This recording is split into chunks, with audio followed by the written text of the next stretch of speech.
Hello friends. तो आज एक बार फिर अपना चैनल GS 360 डिग्री क्लासेस में आपका स्वागत है।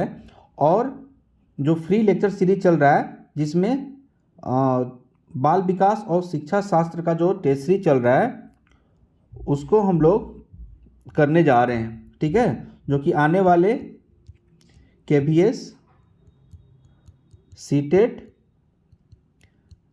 JTET एंड अदर टेट, ठीक है।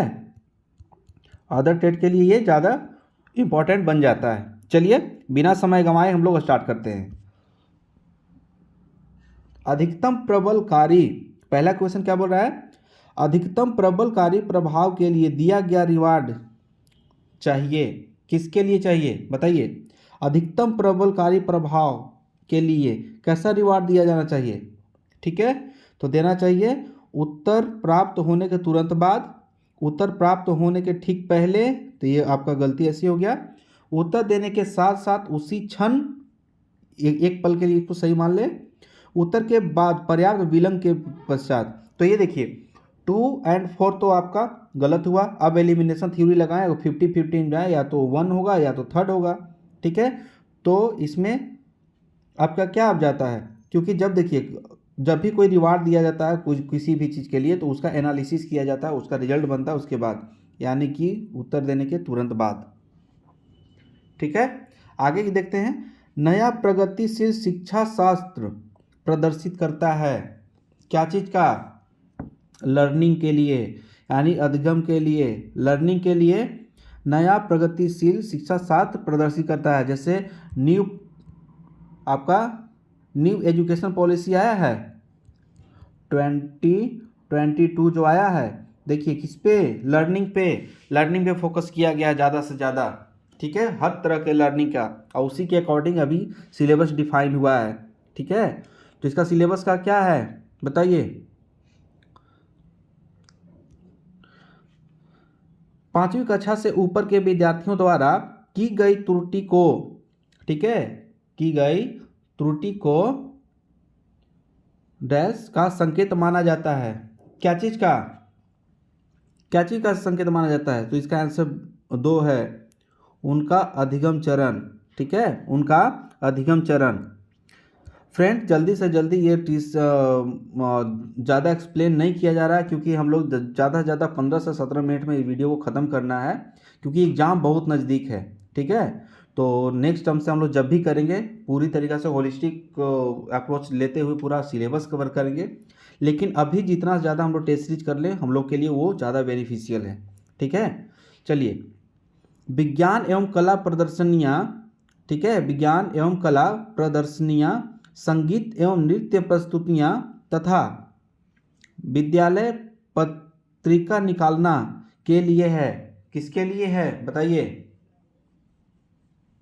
देखिए शिक्षार्थियों को सृजनात्मक मार्ग उपलब्ध कराने के लिए ही ये सारा काम किया जाता है, ठीक है।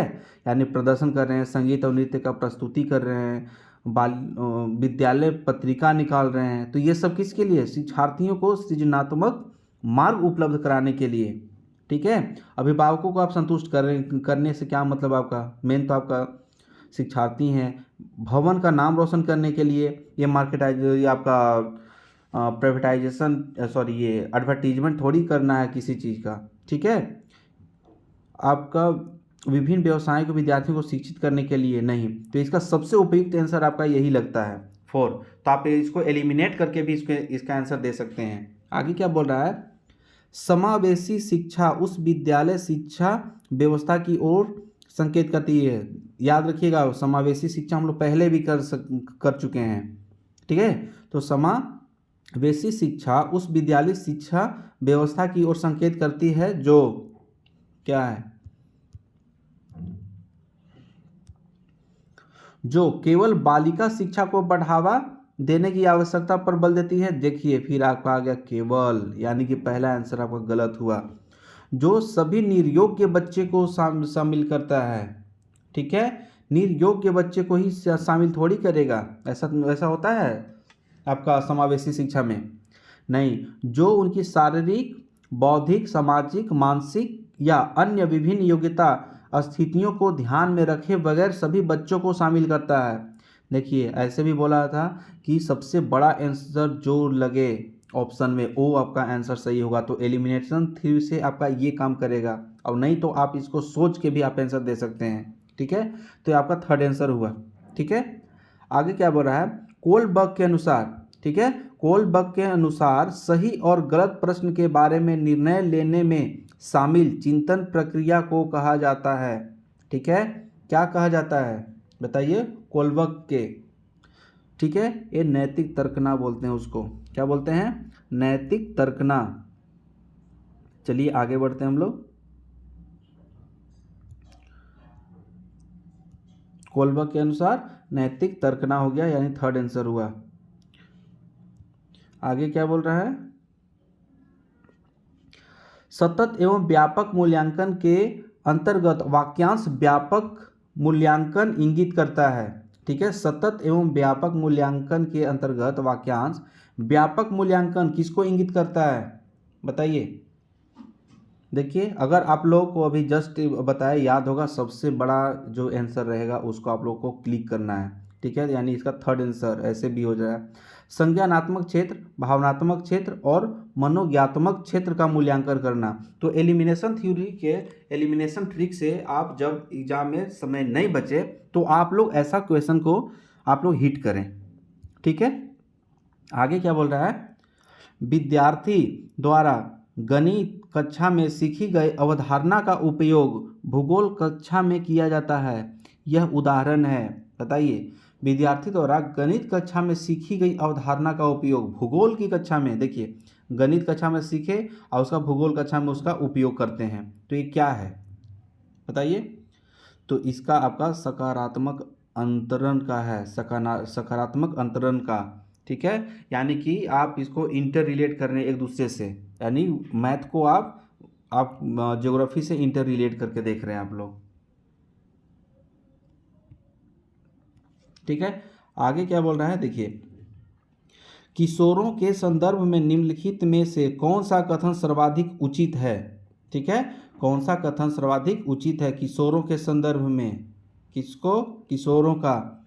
ठीक है, तो देखिए संवेगात्मक प्रोत्थान की घटना बढ़ जाती है, इमोशनल जो अटैचमेंट होता है वो ज़्यादा बढ़ जाता है। ठीक है, ठीक है, संवेगात्मक यानी देखेंगे उत्तेजना ज़्यादा होता है, गुस्सा ज़्यादा होता है। ठीक है, अंडरस्टैंडिंग कम होता है। तो यहाँ पे संवेगात्मक प्रोत्थान जो है, इमोशनल जो क्रिएटिविटी होता है, इमोशंस उनमें बढ़ जाता है और वो उल्टा सीधा काम करते हैं। ठीक है, देखिए आगे क्या बोल रहा है, व्यक्तित्व विकास में, किसका, व्यक्तित्व विकास में एक महत्वपूर्ण भूमिका का निर्वाह करता है, बताइए कौन करता है।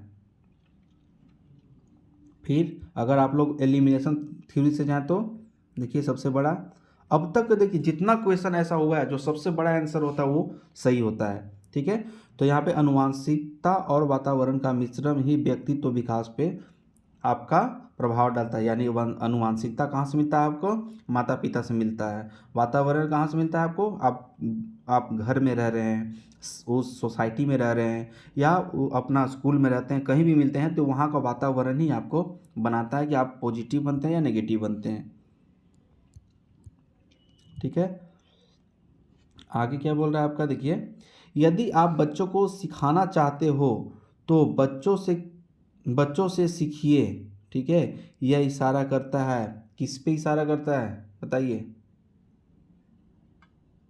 यानी कि यहाँ पे अध्यापक केंद्रित शिक्षा की ओर, तो ये नहीं होगा, मूल्यांकन केंद्रित शिक्षा की ओर, ये भी नहीं, तो इसका एक ही ये आंसर होगा आपका बाल केंद्रित शिक्षा की ओर, यानी बच्चों से सीखिए, बच्चों से सीख के उसी तरीक़ा से वो लोग जिस रूप में सीखना चाहते हैं उसी रूप में सिखाने का कोशिश करें आप। ठीक है, उच्च प्राथमिक स्तर पर, ठीक है, उच्च प्राथमिक स्तर पे क्या होता है बताइए, शिक्षक कैरियर एवं व्यक्तिगत निर्देशन की आवश्यकता होता है। ठीक है ना, इसमें आपका बी आंसर हुआ। ठीक है, उच्च प्राथमिक स्तर पर शैक्षिक कैरियर और वैयक्तिक निर्देशन की आवश्यकता होती है, यानी शैक्षिक आपको उच्च प्राथमिक स्तर पे आपको बेहतरीन शिक्षा दिया जाए, करियर से रिलेटेड आपको उस पर मोटिवेट किया जाए, करियर के बारे में आपको बताया जाए, ठीक है। आप व्यक्तित्व यानी आपकी पर्सनालिटी को भी उसमें बढ़ावा दिया जाए, ठीक है, आपका पर्सनालिटी को भी निखारा जाए, ठीक है। आगे देखते हैं आगे क्या है।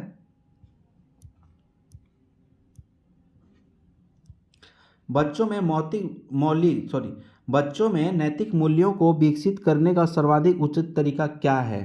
देखिए यहाँ पे बोल रहा है नैतिक मूल्य, एथिकल वैल्यूज, ठीक है। तो एथिकल वैल्यूज विकसित करने के लिए बच्चों में क्या करना पड़ेगा, ठीक है। तो शिक्षकों एवं बड़ों द्वारा नैतिक मूल्यों को प्रदर्शित करना, ठीक है। शिक्षकों एवं बड़ों द्वारा नैतिक मूल्यों को प्रदर्शित करना, नैतिक मूल्यों को विकसित करने के लिए यही करना है कि शिक्षकों और बड़ों द्वारा नैतिक मूल्यों को प्रदर्शित करना, यानी शिक्षक आपको नैतिक मूल्य यानी कि जो एथिकल वैल्यूज हैं उसके बारे में सिखाएं, और आपसे जो बड़े हैं, माता पिता हैं, घर में हैं या आपकी जो भी सोसाइटी में है, वो आपको नैतिक वैल्यूज आप में डालें। क्योंकि देखिए नैतिक मूल्य जो है ना, ये आपका पढ़ाई से नहीं आता है, ठीक है। आप कितना भी विद्वान बन जाए, नैतिक वैल्यूज जो होते हैं यानी कि जो मोरल वैल्यूज हो गया, एथिकल वैल्यूज हो गया, वो आपको कहीं ना कहीं से देख के मिलता है, ठीक है। कक्षा में, ठीक है, कक्षा में 5 शारीरिक विकलांग बच्चे हैं, ठीक है। कक्षा में 5 शारीरिक विकलांग बच्चे हैं।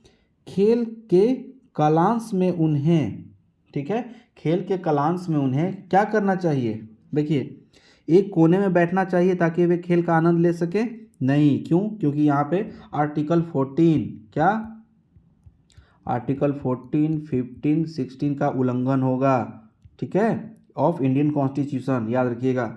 अन्य बच्चों के साथ उचित खेलों में हिस्सा लेने के लिए प्रोत्साहित करना चाहिए, डेफिनेटली करना चाहिए, ठीक है। केवल आंतरिक खेलों में ही हिस्सा, देखिए केवल लग गया यानी आपका ऑप्शन गलत हुआ। कक्षा में सभी विद्यार्थियों के साथ खेलने के लिए जोर डालना चाहिए, क्या आप जोर डालेंगे तो होगा नहीं, तो इसका सबसे उपयुक्त आंसर आपका प्रोत्साहित कीजिए, आप औरों से अलग हैं और जो बच्चे कर सकते हैं वो आप भी कर सकते हैं, मोटिवेट करना चाहिए, ठीक है। आगे क्या बोल रहा है देखिए,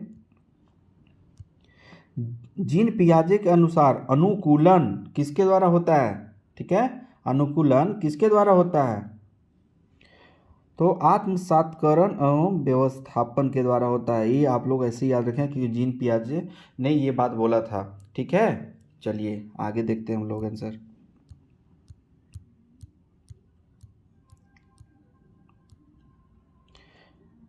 देखिए शिक्षक की सबसे मुख्य जिम्मेदारी क्या है, एक शिक्षक के सबसे मुख्य जिम्मेदारी क्या है। तो अगर आप लोग एलिमिनेशन ट्रिक सीख चुके होंगे तो आप लोग इसका आंसर जस्ट दे सकते हैं, और अगर आप लोग आंसर नहीं भी जान रहे हैं तो आप डायरेक्ट आप एजम्पशन से इसको आंसर दे सकते हैं कि जो सबसे बड़ा हो, ठीक है। विद्यार्थियों की विभिन्न अधिगम शैलियों के अनुसार सीखने के मौके उपलब्ध कराना, ठीक है। शिक्षक की सबसे बड़ी जिम्मेदारी यही होती है कि विद्यार्थियों को विभिन्न अधिगम लर्निंग के लिए जो शैली होता है उसमें सीखने के मौके उपलब्ध कराना, हर एक चीज़ को सिखाना। विचार न केवल भाषा को निर्धारित करते हैं बल्कि उसे आगे भी बढ़ाते हैं। यह विचार किसके द्वारा दिया गया था, बताइए, ठीक है। तो जीन पियाजे के द्वारा दिया गया था कि विचार न केवल भाषा को निर्धारित करते हैं बल्कि उसे आगे भी बढ़ाते हैं, ठीक है। इसमें क्या आपका आंसर, आगे देखिए क्या बोल रहा है, कक्षा में प्रभावी अनुशासन बनाए रखने के लिए शिक्षक को क्या करना चाहिए, बताइए, शिक्षक को क्या करना चाहिए, कक्षा में प्रभावी अनुशासन डिसिप्लिन मेंटेन करने के लिए क्या करना चाहिए, बताइए। विद्यार्थी जो करना चाहते करने दें, डिसिप्लिन रहेगा नहीं। विद्यार्थियों से कड़ाई से व्यवहार करें, नहीं, क्योंकि उदंडता मान के चले कड़ाई करेंगे तो क्लास में तो आपका अनुशासन बना रह जाएगा, लेकिन जैसे ही आप जाएंगे फिर से वो अनुशासनहीन हो जाएंगे, ठीक है। या तो क्या कर सकते हैं हम लोग, देखिए 2 और 3 ये दोनों तो नहीं होगा, तो आपका एक ही ऑप्शन बन गया एलिमिनेशन थ्योरी से, ठीक है। विद्यार्थियों को कुछ समस्या हल करने के लिए दें, ठीक है। देखिए आगे क्या बोल रहा है आपका, आगे का आंसर क्या बोल रहा है,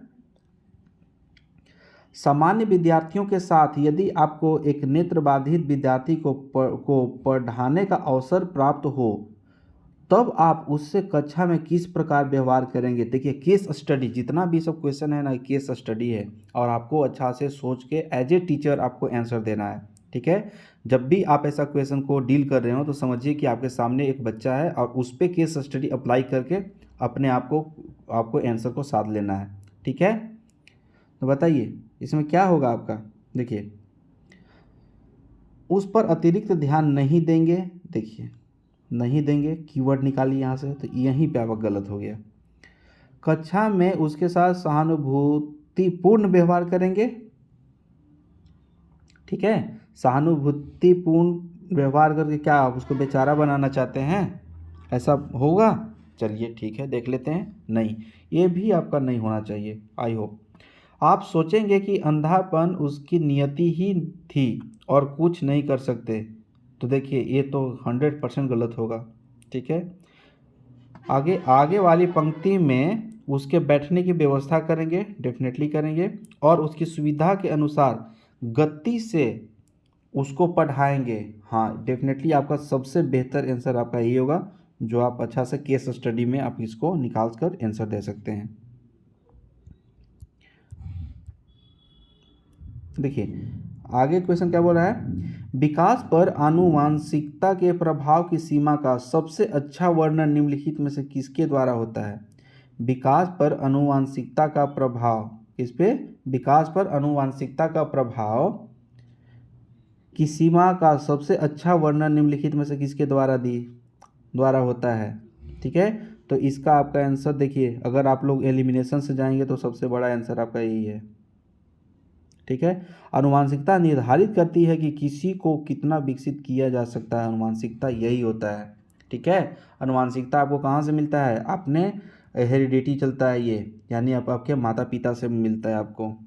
ठीक है, परामर्श में सम्मिलित नहीं है। ठीक है, परामर्श में सम्मिलित नहीं है। देखिए बच्चे का धैर्यपूर्वक सुनना परामर्स में एकदम डेफिनेटली होना चाहिए। बच्चे से मित्रतापूर्वक बातचीत करना, हाँ करना चाहिए। बच्चे के दृष्टिकोण को समझना, हाँ भी करना चाहिए। बच्चे को अनुशासन में रखना, यानी परामर्श आप कर रहे हैं तो ये सभी चारों सही होंगे, लेकिन यहाँ पे आपका सबसे उपयुक्त 1 2 3 आपका सही है और ये आपका एक गलत है आपका, क्योंकि बच्चे को अनुशासन में भी रखना चाहिए। ठीक है, चलिए आगे क्या बोल रहा है आपका, राज्य स्तर पर कक्षा 1 से 8 तक की पाठ्य चर्चा का निर्माण कौन करती है। चलिए बताइए फटाफट। NCERT, कौन NCERT, यही तो आप लोग पढ़ रहे हैं। ठीक है,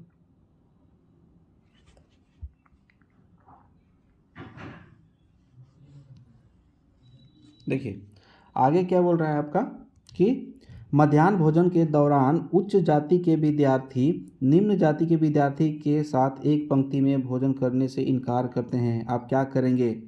आप पृथक बैठक व्यवस्था करने हेतु सहमत होंगे क्या, ऐसा पॉसिबिलिटी हो सकता है, यानी कि आप, तो ये आप नहीं करेंगे। ठीक है, आप उच्चाधिकारियों को निर्देश प्राप्त करेंगे, नहीं, मामला को अपने स्तर रख के उसको समझकर निपटाने की कोशिश करेंगे।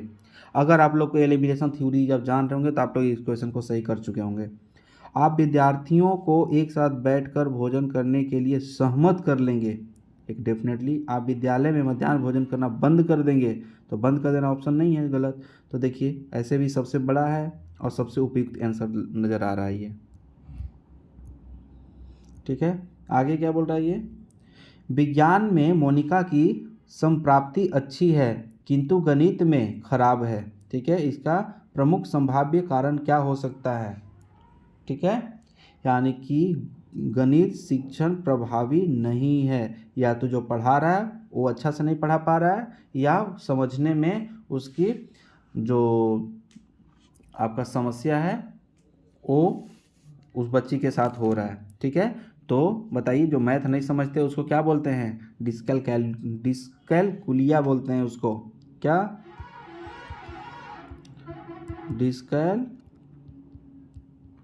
डिस्कैलकुलिया बोलते हैं, रोग होता है उसको, ठीक है, जो मैथ नहीं समझ पाते हैं। आगे क्या बोल रहा है आपका, एक शिक्षक की नियुक्ति सुदूर गांव में की जाती है जहां पर ग्रामवासी अशिक्षित है, क्या ग्रामवासी अशिक्षित है, तथा विद्यालय भवन में पेयजल का भी अभाव है, गांव में कार्य करने की सबसे बड़ी बाधा है। ठीक है, तो इसमें आप क्या करेंगे बताइए, इसमें क्या होगा। ठीक है, मतलब कि समस्या समाधान हेतु प्रेरणा का अभाव। ठीक है, प्रेरणा का अभाव है, यानी कि आप यहाँ जाकर प्रेरणा देंगे, उनको मोटिवेट करके आप काम करवा सकते हैं या बच्चों को स्कूल बुलवा सकते हैं। ठीक है, आगे क्या सृजनवाद में है, क्या है सृजनवाद में क्या है बताइए। देखिए यहाँ पे शिक्षा बाल केंद्रित होती है, सीधे बाल केंद्रित होती है। सृजनवाद बच्चे सीखने की प्रक्रिया में निष्क्रिय रूप से प्रतिभाग करते हैं नहीं, जब प्रतिभाग करेंगे निष्क्रिय रूप रहेंगे तो वो सीख नहीं पाएंगे। तो निष्क्रिय जैसे ही आया कीवर्ड निकाल के इसको गलत कर दीजिए। ठीक है, शिक्षा बाल केंद्रित होती है, बाल केंद्रित नहीं शिक्षक केंद्रित, क्योंकि शिक्षक ही तो सृजन करते हैं और बच्चों को आप अच्छा से बताते हैं पढ़ाते हैं। चलिए आगे देखते हैं क्या बोल रहा है। बच्चों में अच्छे चरित्र के निर्माण के लिए क्या जरूरी होता है बताइए। देखिए पाठ्य पुस्तकों में चरित्र निर्माण संबंधी पाठ होने चाहिए, चरित्र निर्माण के लिए व्याख्यान दिए जाने चाहिए, कच्छ गतिविधि इस प्रकार से हो कि बच्चों को चरित्र निर्माण में सहायता मिल सके। ठीक है, महापुरुषों की जीवनी बच्चों को पढ़ाई जानी चाहिए, यानी इसका चारों आंसर होगा आपका। ठीक है, इसमें चारों आंसर होगा, लेकिन अगर सबसे उपयुक्त आंसर आपका क्या होगा, पाठ्य पुस्तक में चरित्र निर्माण संबंधी पाठ को ऐड करना चाहिए। ऐड करने के बाद ये तीनों चीज़ अपने आप उसमें ऐड हो जाएगा। ठीक है, तो अगर ये जो चारों सही है, लेकिन सबसे उपयुक्त आंसर अगर माना जाए तो एक होगा। क्यों, क्योंकि पाठ्य पुस्तक में अगर आपका चरित्र निर्माण संबंधी पाठ है तो बच्चे न चाहते हुए भी उसको पढ़ेंगे, उसका क्वेश्चन आंसर करेंगे, और जब क्वेश्चन आंसर करेंगे तो डेफिनेटली उनके दिमाग पे प्रेशर आएगा तो वो उस चीज़ को समझ सकते हैं। देखिए 28 क्या बोल रहा है आपका, निम्नलिखित में से कौन सी परिस्थिति में बच्चे का संवेगात्मक एवं सामाजिक विकास अच्छे से होगा। ठीक है, अच्छे से होगा। देखिए जब बच्चे को महत्वपूर्ण माना जाए तथा उसकी भावनाओं का सम्मान किया जाए, डेफिनेटली आपका फर्स्ट ही आंसर हो गया। ठीक है, आगे क्या बोल रहा है आपका, देखिए निम्नलिखित में से कौन सी परिस्थिति सृजनात्मकता को बढ़ावा देने में सहायक है। ठीक है, सृजनात्मकता को बढ़ावा देने में सहायक है। सीखने हेतु सीमित अवसर हो, और जब सीमित अवसर होगा तो क्या सृजनात्मकता होगी नहीं। बच्चों को उत्तर याद करने के लिए कहा जाए, ठीक है, तो क्या रट्टाफिकेशन रहेगा, रट्टा करेंगे तो याद हो जाएगा नहीं। तो उसके लिए क्या होना चाहिए देखते हैं।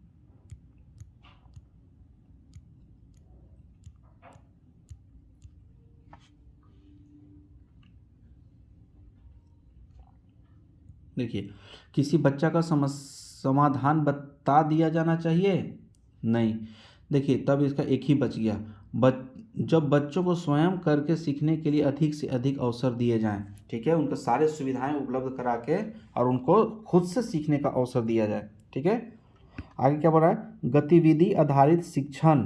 ठीक है, किस पे बल देता है, ठीक है, गतिविधि आधारित। गतिविधि किसके द्वारा, एक बच्चा को लेकर गतिविधि करेंगे आप नहीं, यानी कि सभी विद्यार्थियों की सक्रिय भागीदारी। ठीक है, तो चलिए फ्रेंड हम लोग जल्दी जल्दी 30 क्वेश्चन का ये एक टेस्ट सीरीज यानी सेट कर चुके हैं हम लोग, और आप लोग इसको देखकर ज़्यादा से ज़्यादा फ़ायदा उठाइए। और ये क्वेश्चन कहीं ना कहीं डायरेक्ट इनडायरेक्ट वे में आपको एग्जाम में काम देगा ही, करेगा ही। तो चलिए तब तक के लिए फिर से मिलते हैं नेक्स्ट लेक्चर में। Thank you very much.